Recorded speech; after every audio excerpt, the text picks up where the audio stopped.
Welcome to Donmar TV News Channel. Inatasahan ni Pangulong Rodrigo Duterte si DSWD Secretary Rolando Bautista na pangasiwaan ang Crisis Management Group na tututok sa mabilis na paghatid ng kailangang tulong para sa mga residenteng lubhang tinamaan ng nagdaang bagyong Odette. Sinabi ni Acting Presidential Spokesman Carlo Nograles, partikular na pinutukan ng Pangulong Duterte kay Bautista ang Siargao, Dinagat Island at ang Surigao City. Makakatulong ni Secretary Bautista si NDRMC Executive Director Ricardo Halad na kapwa tututok sa agarang paghatid ng tulong sa mga sinalanta ng kalamidad. Ayon kay Nograles, nais ng Pangulo na maging paspasan ang pagbabadala ng tulong gaya ng tubig, food at non-food items, kundi ang kailangang tents. Dagdag pa yung Nograles na magkakaroon din ng assessment sina Bautista at Halad para sa posibilidad na pagsagawa ng food at cash for work programs. Si Pangulong Duterte nga ay nitong weekend ay nagsagawa ng mga aerial surveys gaya na ating pinapakita sa ngayon sa Facebook at YouTube Live, yung ginawang pagsagawa ng aerial assessment at survey ni Pangulong Duterte sa mga silanta ng bagyong Odette sa bahagi ng Mindanao at Visayas. Para sa Bombo Network News, Bombo Raymond Tinaza nagulat para sa pambansang radyo ng Pilipinas, Basta Radyo. Bombo! Okay, Bombo Raymond, si Pangulong Duterte ba ay nakabalik na dito sa Metro Manila? Dumiretso na siya doon sa Davao, Bombo Raymond, after that aerial survey na kanilang isinagawa? Well, tama nga dyan dahil ito nga, nagkakaroon na ng kumbaga, schedule ngayon dapat ang Pangulo, yung kanyang talk to the people, pero pwede raw na hindi rin matuloy mamayang gabi dahil depende kung makabalik si Pangulong Duterte at kung walang ibang lakad ngayong araw, baka babalik ang Pangulo sa mga sinalanta ng bagyong Odette. So within the day, Bombo Dennis, malalaman pa natin yung mga ganap, mga schedule ni Pangulong Duterte. Dadapo tayo dito sa isang pari. Okay. Dadapo tayo dito sa isang pari kasi itong pari na ito, sabi niya, this coming election daw, itataya daw ng pari na ito, no, ang kanyang pagkapari.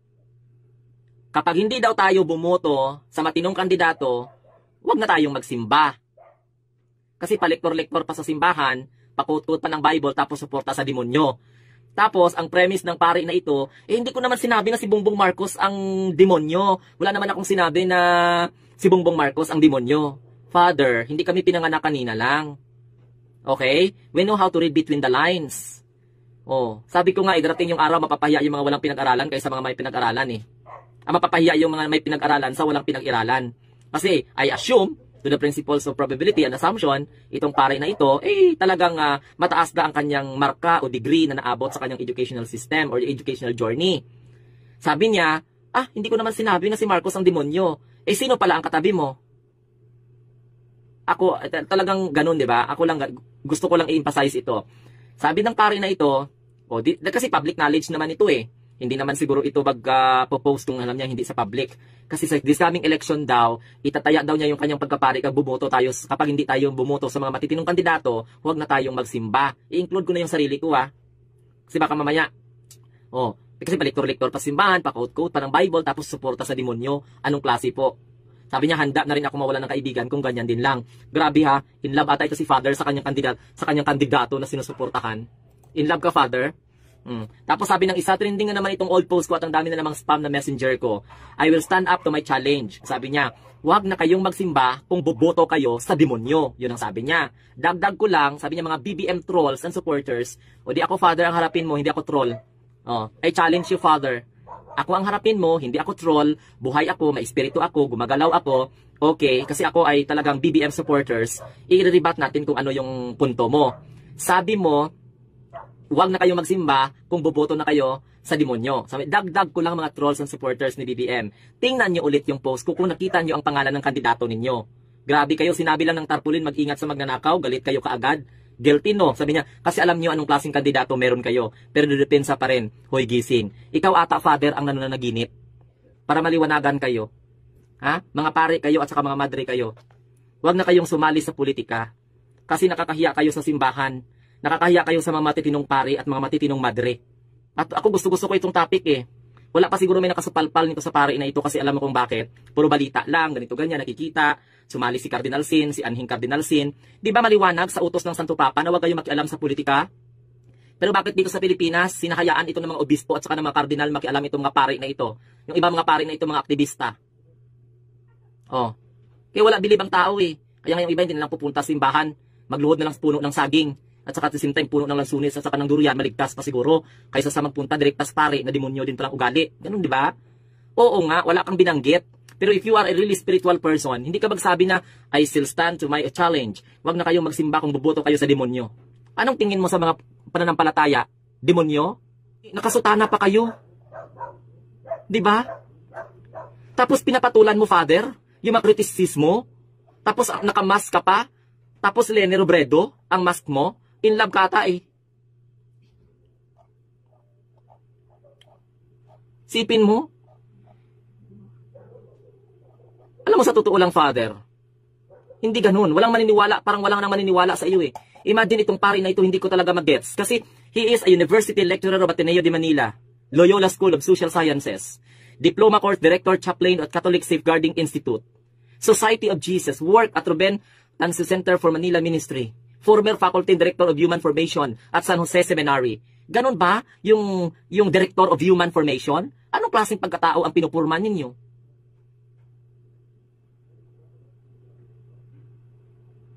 Sige daw, be. How can you safeguard Pontifical Gregorian University? Imagine, nag-study ka pa ng safeguarding at Pontifical Gregorian University Rome. Yan ba natutunan ninyo sa sobrang ninyong talino? Hello? My God! Pare ka nga ba? Oh, kapag hindi kayo magtigil na mga pare sa kaka-intervene sa political issue, edi tumakbo kayo. Kung gusto ninyo, i-challenge ninyo. Idaan sa maayos na halalan. Hindi kayo pa yung magturo. Magsabi kayo hindi naman. Kasi masakit din yan sa amin eh. Kahit hindi ako siguro supporter ni BBM, masasaktan din kami. Kasi anong klaseng pare ka? Alam mo kung kaibigan lang kita, debatihin kita. Hindi nyo madinay yan. Di ba sa pelikula na Passion of Christ? Di ba? Hindi nyo madinay yan. Pare ang isa sa nagtraidor kay Jesucristo. Nakatatak na yan sa kasaysayan ng espiritualidad. Pilit ninyong tinatakpan ng katotohanan dyan sa inyong mga sinusuot ng mga puting sutana. O, dyan pa lang nga siguro, Father eh. Kahit anong pang paliwanag mo, wala ka na siguro maipapaliwanag dyan. Sino bang nagtraidor? Tapos ngayon dinadala nyo ang pangalan ni Jesucristo? Pinaniwala ninyo kami? Ang simbahang Katoliko? Alam mo, I am not supposed to speak this one because sabi ko nga, I have a lot of priest friend. I have a lot of what we call this family who are very religious. They are really Catholic devotee. I served for almost 8 years, 7 to 8 years as an altar boy. I always listening sa preaching ng aming pare at saka ng aming madre. I studied in Our Lady of Snows Institute. I became a student of one of Catholic institution also. I am a catechist teacher also, Father. Ikaw nga, oh, faculty, director, human formation, and yet you don't know how to form human in a nice way. Nilamon ka ng sistema, ano pakialam mo sa politiko? Hindi pa kayo nababayad ng buwis? Kasi ang kay Cesar ay para kay Cesar, ang sa Diyos ay para sa Diyos. Di ba yan ang sabi ni Jesus Christ? O, tingnan mo, hindi ka ba nahiya, Father, na ang tinitirada mo, ang tinitirada mo, minimisahan ng kapwa mo pare? Ano pala ang masasabi mo dyan sa mga pare na nagmimisa doon sa kalaban ng kandidato na sinusuportahan mo? Demonyo din ba yan? Ha? Sige daw, be. Sabi mo ngayong umaga, sa aking dasal, biglang sumagi sa isip ko ang pagkakataon noong maghalal ng isang mabuting kandidato. Sa totoo lang, sabi niya, matalino, simple, may karisma, makadiyos, mapagpakumbaba at higit sa lahat maalam sa pamamalakad ng bayan. Sabi niya, BP na limitado ang budget pero hindi naging hadlang. Kahit siguro di ka bubuto sa kanya, isang parte ng kalooban mo ay sasang-ayon na sa isang mabuti at magagaling na leader. Okay, sabi ko iwasan ko magkomento sa mga kandidato. Eh di ba yung BP Lenny mo yung nagpahiya sa bansa? Doon sa international community? Ngangak-ngangak lang kayo doon sa international community? You tarnish, that BP tarnish the reputations?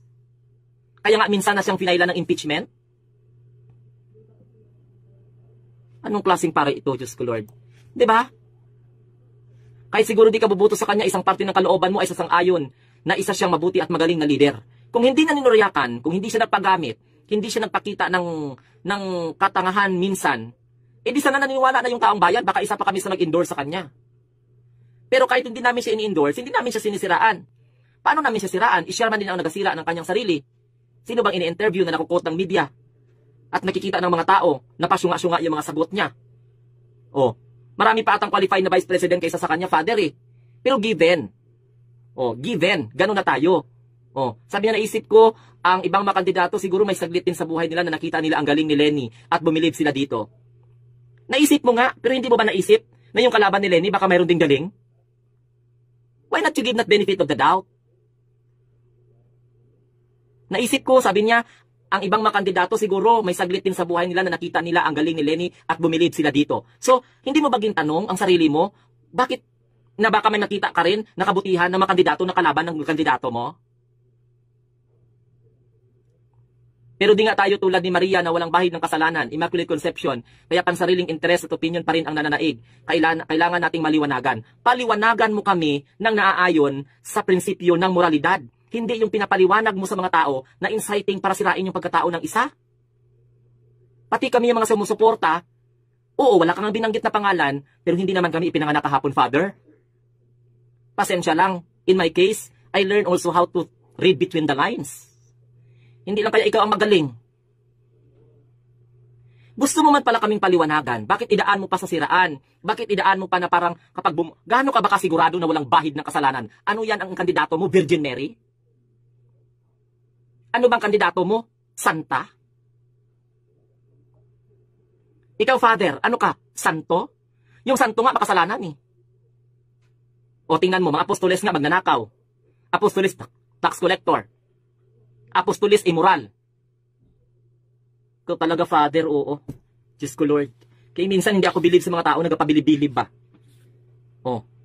Makaya mo kaya sagutin ang komentaryo ng munting tinig ng ordinaryong Filipino without seeking help sa legal? Ako simple lang eh. Sobra na kasi kayo eh. Ginagamit ng simbahan, ginagamit nyo ang kaalaman ng theology ninyo, spiritual ninyo, para linlangin ang mga tao, para ma-influence ninyo itong mga taong walang kamuwang-muwang. Ha? Dasal kayo ng daan sa Panginoon na liwanagan mo kami mga Pilipino, pero kayong nagdadala ng dilim sa kaisipan ng mga Pilipino eh. Diba? Hindi ba kayo nahiya na supposed to be ang pari nire-respeto, ang pari ginablisan, ang pari dapat pinapakitaan ng magandang kalooban? Pero tingnan ninyo, ikaw pari, pinapahiya ka ng mga tao. Kung sa Ilonggo pa daw kabalan itsura mo, hindi ka nakaintindi, wala kang kabatyag, ginapakahuyan ka na, okay lang sa imo? Because you are already structured diyan sa pananampalataya mo na ang kandidato mo malinis, walang bahid ng kasalanan. Pero bakit hindi siya pinaniwalaan ng karamihan? Oh. Pero ganoon pa man, dapat ikaw yung magiging bridge para magpaliwanag sa tao, just like what I am doing. Ako, I don't know you personally. Diba? Sino ba naman na makakilala sa amin? Ordinaryo lang kami. Kung di kami magsasalita sa social media, hindi kami marinig. Oh. Kaya, nanghihikayat, sino bang magsama sa iyo na magdasal kung ganyan na kaagad yung premise mo? Kayo talaga, oo.